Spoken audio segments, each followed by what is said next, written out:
आज के इस वीडियो में सोशल साइंस यानी कि सामाजिक विज्ञान के कुछ वैसे ऑब्जेक्टिव क्वेश्चन को देखेंगे जो आने वाले एग्जाम के व्यू से बहुत ज़्यादा इम्पॉर्टेंट है। तो चलिए हम लोग सारे इम्पॉर्टेंट ऑब्जेक्टिव क्वेश्चन को इस वीडियो में देखेंगे। तो चलिए बिना समय गवाए हम इस वीडियो को शुरू करते हैं। तो आप सभी लोग जल्दी से इस वीडियो को लाइक कर दीजिए, चैनल पर नए हैं तो चैनल को सब्सक्राइब कर दीजिए और जितना अधिक से अधिक हो सके इस वीडियो को शेयर कर दीजिए। तो चलिए वीडियो को शुरू करते हैं। तो सबसे पहला नंबर क्वेश्चन कह रहा है कि यंग यूरोप की स्थापना किसने की थी। क्वेश्चन को आप लोग ध्यान से पढ़िएगा, उसके बाद ही आंसर देने की कोशिश करिएगा। पहला नंबर क्वेश्चन है कि यंग यूरोप की स्थापना किसने की थी। ऑप्शन ए है काबूर ने, बी है मेजनी ने, सी है बिस्मार्क ने और डी है गैरीबाल्डी ने। तो पहला का सही आंसर बी हो जाएगा, यंग यूरोप की स्थापना मेजनी ने की थी। तो पहला का बी नंबर ऑप्शन सही हो जाएगा। दूसरा नंबर क्वेश्चन हम लोग देखेंगे, 1917 की पहली रूसी क्रांति को किस नाम से जाना जाता है। 1917 की पहली रूसी क्रांति को किस नाम से जाना जाता है। ऑप्शन ए है फरवरी की क्रांति, ऑप्शन बी है मार्च की क्रांति, सी है अक्टूबर की क्रांति और डी है नवंबर की क्रांति। तो आप सभी लोगों को पता होगा, हम आपको बताए हैं कि 1917 की जो पहली क्रांति है उसे हम लोग फरवरी की क्रांति के नाम से जानते हैं। तो दूसरा का ए नंबर ऑप्शन सही हो जाएगा कि 1917 की रूसी क्रांति को फरवरी की क्रांति के नाम से जाना जाता है। अब चलिए अगला नंबर क्वेश्चन देखेंगे, अंकोर वाट का मंदिर किस देश में बनाया गया। अंकोर वाट के मंदिर के बारे में आप सभी लोग जानते होंगे, या फिर जिनको नहीं पता है वे जानेंगे कि अंकोर वाट का मंदिर किस देश में है या फिर किस देश में बनाया गया। तो तीसरा का सही आंसर हो जाएगा ए, कंबोडिया में।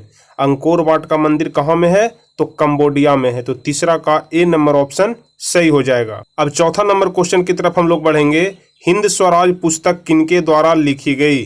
हिंद स्वराज पुस्तक किनके द्वारा लिखी गई। आपको हम इतिहास वाले चैप्टर में बता चुके हैं कि हिंद स्वराज पुस्तक किनके द्वारा लिखी गई। तो चौथा का डी नंबर ऑप्शन सही हो जाएगा, मोहनदास करमचंद गांधी के द्वारा हिंद स्वराज नामक पुस्तक लिखी गई थी। तो चौथा का डी नंबर ऑप्शन सही हो जाएगा, मोहनदास करमचंद गांधी मतलब महात्मा गांधी के द्वारा। अब चलिए पांचवा नंबर क्वेश्चन देखेंगे, बम्बई में पहला कपड़ा मिल कब खुला। बम्बई में पहला कपड़ा मिल कब खुला था। ऑप्शन ए है 1845 ईस्वी, बी है 1850 ईस्वी, सी है 1852 ईस्वी या फिर डी है 1853 ईस्वी। तो बताइए बम्बई में पहला कपड़ा मिल कब खुला। तो पांचवा का डी नंबर ऑप्शन सही हो जाएगा, 1853 ईस्वी में बम्बई में पहला कपड़ा मिल खुला था। तो पांचवा का डी आंसर सही हो जाएगा, 1853 ईस्वी। अब चलिए छठा नंबर क्वेश्चन कह रहा है कि शहर को आधुनिक व्यक्ति का किस प्रकार का क्षेत्र माना जाता है। शहर को आधुनिक व्यक्ति का किस प्रकार का क्षेत्र माना जाता है। ऑप्शन ए है सीमित क्षेत्र, बी है प्रभाव क्षेत्र, सी है विस्तृत क्षेत्र और डी है ये सभी। तो छठा का बी नंबर ऑप्शन सही हो जाएगा, प्रभाव क्षेत्र।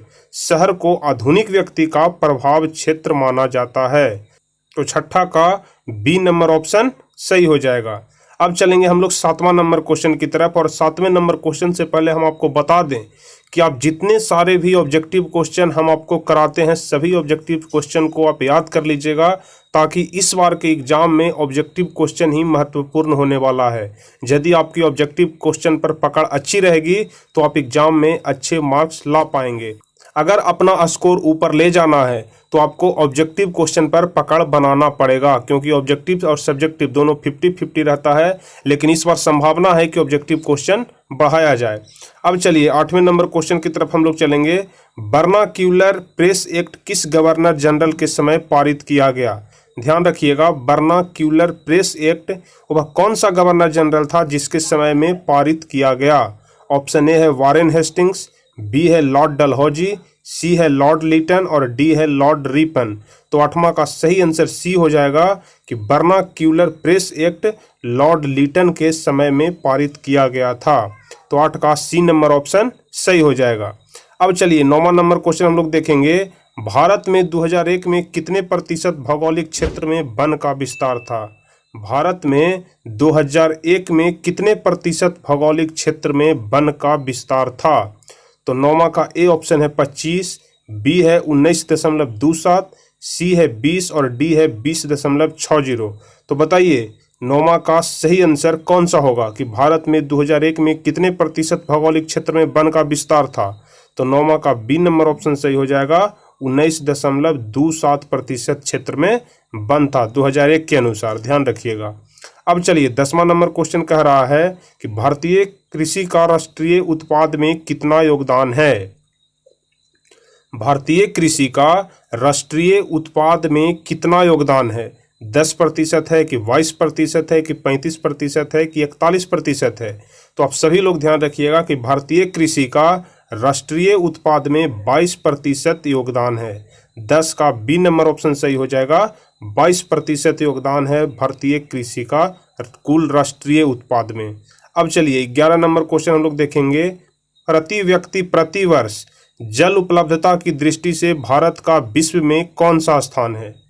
प्रति व्यक्ति प्रति वर्ष जल उपलब्धता की दृष्टि से भारत का विश्व में कौन सा स्थान है। ऑप्शन ए है 182वां, बी है 157, सी है 101 या फिर डी है 133। तो 11 का सही आंसर हो जाएगा 133। प्रति व्यक्ति प्रति वर्ष जल उपलब्धता की दृष्टि से भारत का विश्व में 133वां स्थान है। तो 11 का डी नंबर ऑप्शन सही हो जाएगा। अब चलिए 12 नंबर क्वेश्चन देखेंगे। बांधवगढ़ राष्ट्रीय उद्यान किस राज्य में है।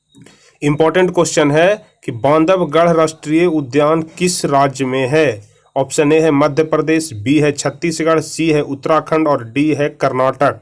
तो 12 का सही आंसर ए हो जाएगा। बांधवगढ़ राष्ट्रीय उद्यान मध्य प्रदेश में है। तो 12 का ए नंबर ऑप्शन सही हो जाएगा। अब देखेंगे हम लोग क्वेश्चन नंबर 13। उद्योगों की जननी किस खनिज को कहा जाता है। आपको हम बताए हैं पहले भी कि उद्योगों की जननी किस खनिज को कहा जाता है।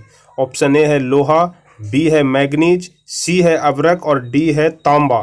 तो आप सभी लोगों को पता होगा कि उद्योगों की जननी लोहा को कहा जाता है। तो 13 का ए नंबर ऑप्शन सही हो जाएगा कि उद्योगों की जननी लोहा को कहा जाता है। अब चलिए 14 नंबर क्वेश्चन को हम लोग देखेंगे। इनमें कौन गुजरात का तेल उत्पादन केंद्र है। इनमें कौन गुजरात का तेल उत्पादन केंद्र है। ऑप्शन ए है मोरन, बी है मथुरा, सी है नहरकटिया या फिर डी है अंकलेश्वर। तो इनमें कौन गुजरात का तेल उत्पादन केंद्र है। तो इसका सही आंसर हो जाएगा अंकलेश्वर। अंकलेश्वर है यह जो गुजरात का तेल उत्पादन केंद्र है। अब चलिए 15 नंबर क्वेश्चन हम लोग देखेंगे। तो 15 नंबर क्वेश्चन कह रहा है कि भारत की अर्थव्यवस्था का मुख्य आधार क्या है। भारत की अर्थव्यवस्था का मुख्य आधार क्या है। बिल्कुल ही आसान क्वेश्चन है। तो इसका सही आंसर हो जाएगा कि भारत की अर्थव्यवस्था का मुख्य आधार कृषि है।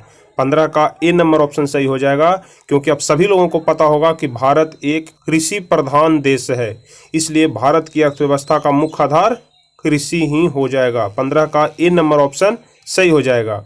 अब चलिए 16 नंबर क्वेश्चन की तरफ हम लोग देखेंगे।